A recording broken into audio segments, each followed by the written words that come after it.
Hey yo, say hello to the bad guy. And I'm smartening you up. You want to check out Title Match Wrestling.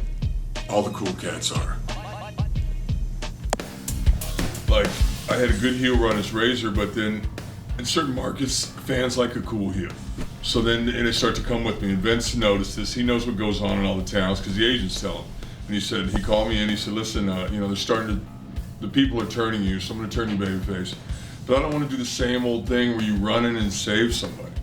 And he goes, you got this guy who weighs 120 pounds, soaking wet. And I went, Lightning Kid? Because I'd seen Kid in Detroit, in Dallas, here in Dallas. And he goes, yeah, you know him? I said, no, but I love him. He looked like he was 11. And what Kid did one time was, they had a 20 count on the outside in Dallas. So he rolls out to the floor and the guy starts counting and he went, oh, and he just laid down on the announce table and made the guy count 17, 18. Then he rolled in like, what, man? And I went, what a little prick. I thought it was so funny that I couldn't wait to work with him. But he goes, okay, this guy's gonna beat you. And then he goes, 6 weeks from then, during the sweeps, Nelson ratings, you have a rematch for 10,000, but then he steals the money. And he goes, then what I'm gonna do is, whenever every heel who does an interview, then they'll say, oh, and speaking of losers, Razor Ramon, what a loser. And he goes, Kid beat him, then stole his money. Like the other heels are gonna heel on me. And it worked. And he goes, then you'll work with DiBiase at SummerSlam, beat him with your finish. So he laid that out to me a year in advance. So that's the way they were doing stuff then. But it was a different era. Like now things are hot-shotted kind of because there's a pay-per-view every month. There was only 4 back then. So the times were different. I'm not one of them guys saying, man, back in the day. No, I'm trying to be current with what's going on now. You either adapt or you get left behind. In that match you had where Kid took the money, right. There was that spot that happened a few minutes before that he actually spoke about. Where he face planted on the concrete? Yeah, I always felt so bad about that because when we did it, I had moved the spot started with me moving the mat and I was gonna razor's edge him on the concrete and he backdropped me, boom, I'm down.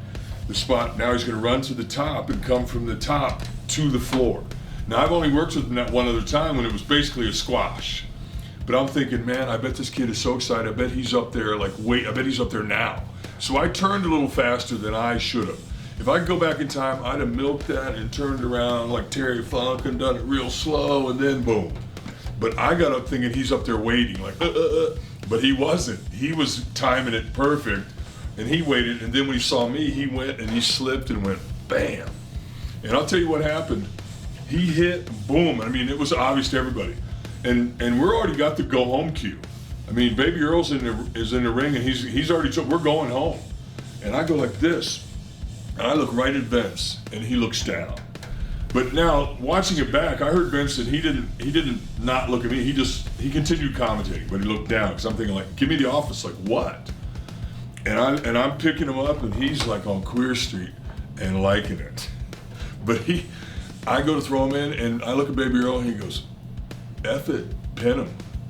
And I'm thinking, man, we can't do. Now I'm thinking, oh my God, we can't do that. This whole thing is like, no, we can't beat him. Then it's like over. And I was about to have him just small package me. Schoolboy. Not a small package, large package. And he went, and he looked at me and he went, moonsault. And he was like, eyes were going like this, and I went, just like last time, move, moonsault. I shoot him in, I charge, he moves. Now if you'll see the first match when he does it, he kind of comes off kind of sideways. This time he didn't even look back.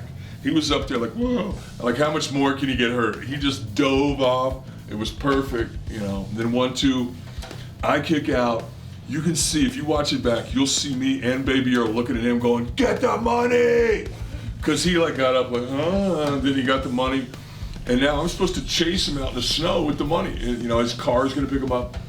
And so I get out of the ring, I'm coming behind him, and he's like walking. And I'm going, man, this is burying me. I said, I'm just gonna blast him right through the curtain. And as I was drawn back and I was gonna hit him and hit him. And all of a sudden he went, whoa, like just felt it and took off. Hey yo, say hello to the bad guy.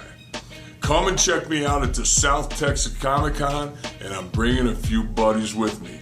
Easy E, Eric Bischoff's going to be there. X-Pac is going to be there. And I think you should be there. Dare you.